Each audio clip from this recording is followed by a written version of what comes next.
It's a joint idea here, Eric. It's not WCW in New Japan. It's AEW in New Japan. What are you expecting this weekend live on pay-per-view from New York? Great athleticism. Probably a great example of what's technically possible from a physical perspective inside of the ring. Athletes are getting bigger, faster, stronger, and just better in every sport. And the same is true in professional wrestling. So we'll see a lot of that, probably buckets of blood. We'll see very little in-ring story. The only story that will exist will be in the imaginations of the minds of the diehard AEW fans, because it's a lot of the action that people enjoy seeing is so nonsensical. It's hard to suspend any disbelief. You're simply watching an exhibition of athleticism. It's much like, like of all the Olympic sports that I like to watch, I do like to watch Olympic wrestling, Olympic boxing. I do like to watch, but other than those two, for me, it's floor gymnastics, floor exercises in particular. I'm just amazed what people are able to train the human body to accomplish. It's just mind-boggling. And I think and that same feeling is true within some of the matches in AEW. It's just amazing to me that these athletes have been able to train their bodies to perform and execute some of these moves. But that's all it is. It's an exhibition. It's much like a gymnastics floor exercise. And to that extent, while it checks the box of holy crap, I can't believe people are able to do that, which is, it's part of human nature, right? Certainly mine. But I can't get emotionally invested in any way, shape, or form. There's no sense of suspending any disbelief and allowing your emotions to kind of take over your enjoyment of the process and what you're watching. It's just an exhibition of really talented athleticism with zero relevance to story, in my opinion. Now, you get these Kool-Aid drinking fucking AEW nerds that, yeah, but they have history back to Ring of Honor. It's like, fuck you. I mean, what are we going to go back to Adam and Eve? Start debating the Apple issue? These guys have history? The story needs to have a beginning and a middle and an end and plot points. And there has to be beats within that story that are designed to create emotion and to create drama beyond this is awesome, like a fucking group of trained baby seals. Now, but look, I like to watch the athletic part of it too. It's not a business model. It's a fantasy camp. Well, I, for one, am looking forward to the AEW pay-per-view. I feel like they always over-deliver on pay-per-view. If you're looking for great matches, they're going to have it in heaping servings this weekend. I do want to ask you about story, because I know you're big on story. And there is a story that has perhaps just fallen into AEW's lap. I'm talking about what went super viral last weekend. I mean, Saturday and Sunday, and even into Monday, it's all anybody was really talking about. The unbelievable conversation, I struggle to even call it a promo, that Jeff Jarrett had with a camera, where he just laid out what being in the Owen tournament meant to him.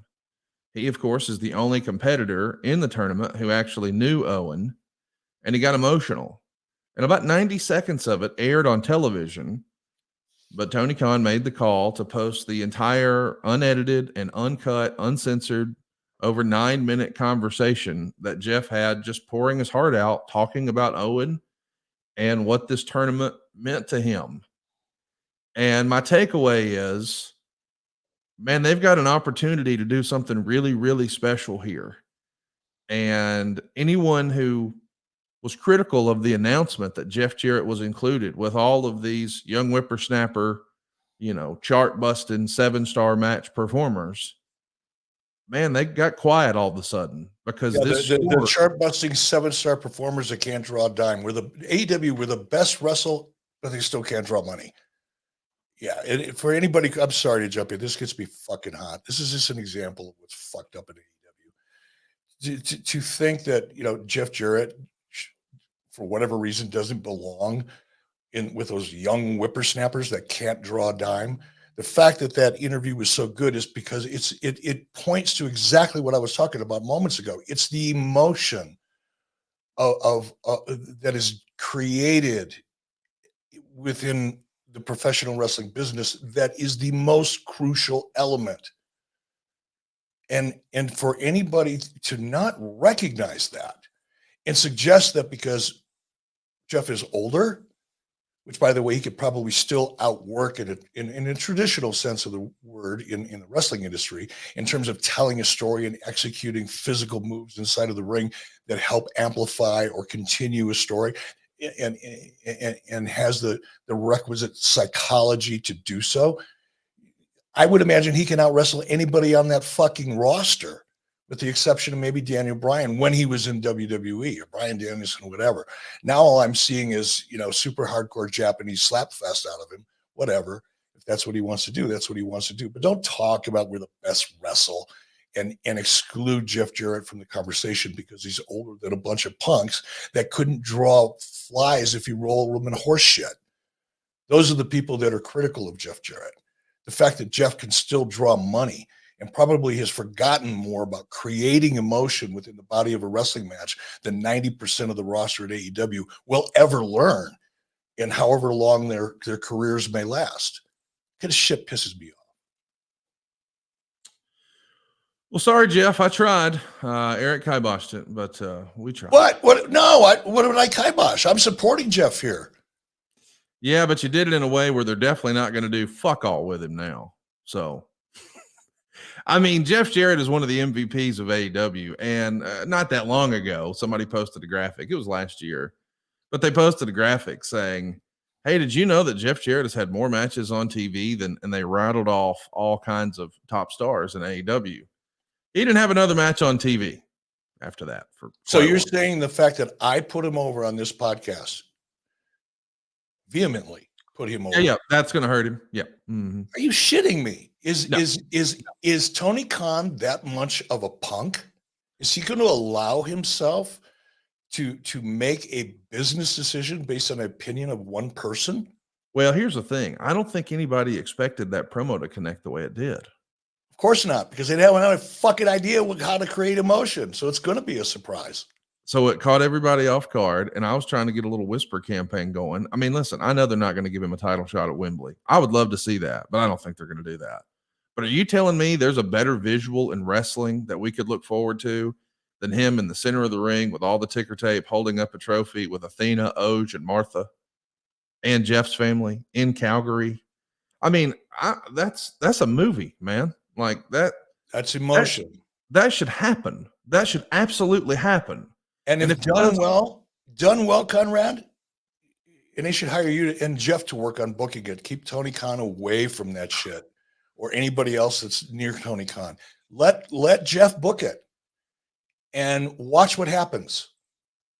They'll create more and they'll create so much emotion and there'll be such a positive reaction because it will be done well and it is emotion and it's real story. And those emotions are real. That transmits to the audience. And if done properly, and I'm sure Jeff could figure it out really, really well, that will make people forget about all the stupid shit that's been going on in AEW for the last 2 years. I mean, that's a great thing about the wrestling business, any business really, is if you can find that one thing to help you turn around your perception.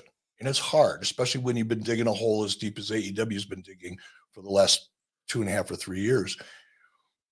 It's hard, but when you do it, it's like time heals all wounds. People will move on. They'll forget. It's when you're constantly doing dumb shit every single week and not satisfying the audience because you don't know how to satisfy the audience that people get down on you. But if they made this move and they executed it well and they created the emotion, my God, I'd become a fan again.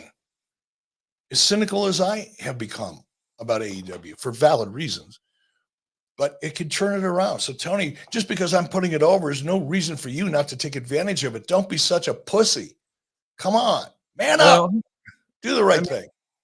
And creatively, Jeff could still, I mean, he could have a little help getting there to win the tournament, and then he gives the person who helped him the shot at Wembley or something. They could find a way to creatively do it, but man, we got to have that. I want that visual of Jeff holding that cup with Owen's family and his own family. And man, imagine they go off the air and that's the last visual we see in Calgary. Like, that's a real moment in time for professional wrestling, for longtime, Hart family fans and longtime Jeff Jarrett fans, AEW fans, WWE fans. I mean, that's just when it's real. And I think that's the reason I struggle to even call it a promo, because I understand that the real life Jeff Jarrett knew the real life Owen Hart. And sometimes we get caught up in character stuff, but that didn't feel like character stuff because it wasn't. That was real life. And we as wrestling fans, myself, I mean, I can speak for myself. I gravitate to the stuff where I'm like, well, that's real. Like, okay, I know what wrestling is. Yeah, yeah, yeah. But now this is real. And they have a moment to do an opportunity to do something really special about a month from now in Calgary. And I really, really hope they do.